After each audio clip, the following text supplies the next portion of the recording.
I'm continuing my discussion of harmonic oscillators. I'm going to finish with a discussion of the driven harmonic oscillator. So for this case we have the equation psi double dot is equal to minus s over m psi, that's the usual restoring force, minus b over m psi dot, that's the drag, plus f0 over m, and I'm going to say that this will be an e to the I omega t. Of course you can have that as a cosine, and if you want to you can add in a phase, but I'm going to assume that the driving force is at a maximum when we start the solution. Now if we take our usual solution for psi, as psi is equal to a e to the I omega t plus phi, which you'll recall we also wrote as d e to the I omega t, then using the solutions that I derived last time we can change this equation to minus omega squared a e to the I omega t plus phi, that's on the left hand side, that's the second derivative, is equal to minus s over m a e to the I omega t plus phi, minus I omega b over m a e to the I omega t plus phi, plus f0 over m e to the I omega t. So this equation is a little bit different. We've assumed implicitly, though I haven't stated this, that the system responds at the same frequency as the driver. We saw in lectures that of course you can add a solution for the damped harmonic oscillator, but in the long term the solution will respond, the system will respond at the same frequency as the driver. So if you have, let's say, a pendulum which is being pushed backwards and forwards by some kind of piston, then it will react to the piston at the driving frequency. So this time we're not solving for omega as we've solved before. What we need to do is we need to solve for the amplitude, capital A, and the phase phi of the response to the driver. So we'll do that by taking the first two terms on the right hand side, that's the minus s over m term and the minus I omega b over m. We'll take those to the left hand side, and we will cancel through the factors of e to the I omega t. So when we do that we find that we have a e to the I phi into minus omega squared plus s over m plus I omega b over m, and that's equal to f0 over m. So you can see that we've cancelled through the e to the I omega t terms, and we've gathered terms.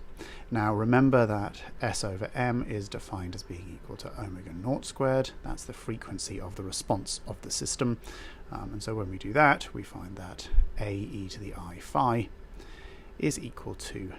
f0 over m divided by, we have a bracket on the bottom, we have the real part which is omega naught squared minus omega squared, and then we have the imaginary part which is plus I omega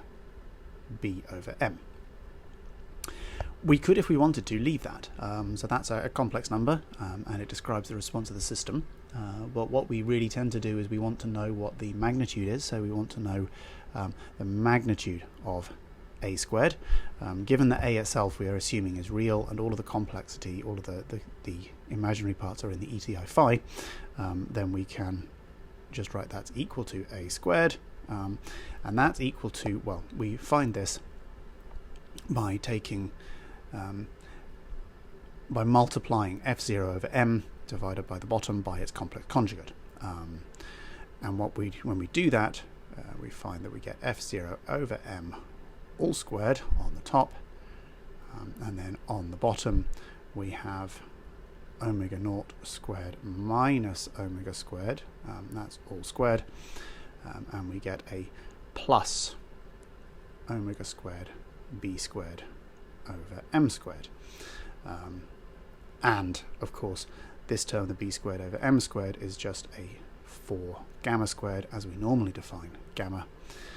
So overall this gives us the standard solution that the amplitude A is equal to f0 over m divided by the square root of omega naught squared minus omega squared all squared plus 4 gamma squared omega squared. If you're not sure how I got the term for the a squared, then just think about taking, let's say, x over a plus ib and multiplying by x over a minus ib, and I'll put a bracket around that, and that's going to give you x squared over a squared, because we get the two a terms, the iba and the minus iba cancel, and then I times minus I is plus 1, so we get a squared plus b squared. It's a standard result from complex arithmetic. If you're not happy with that, you should go through it on your own to ensure you understand. If we want to now consider the phase e to the I phi, well, what we can do is we can take a e to the I phi, now that's equal, we know, to f0 over m divided by this this base here, which is an omega naught squared minus omega squared plus I omega b over m, and in the standard way what we do is we multiply this by what is effectively 1, but again what we have is we have a z on the bottom, a complex number on the bottom, so we want to have z star over z star, so that is actually omega naught squared minus omega squared minus I omega b over m, and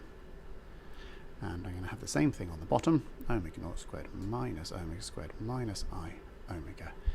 b over m. We could multiply that out, and we would get f0 over m divided by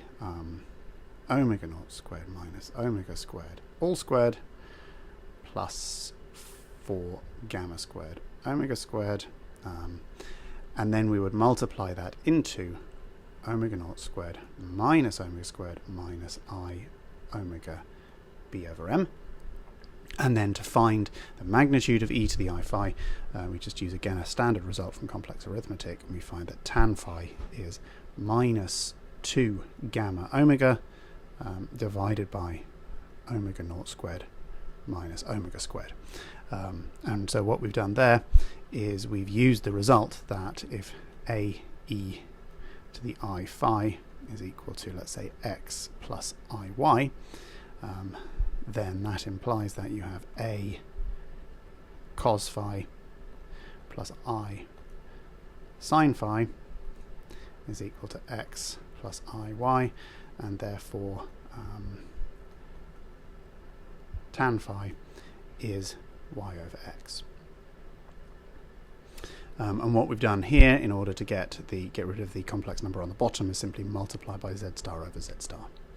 So that's the standard result for the driven harmonic oscillator. It's a brief derivation to show you where the formulae come from.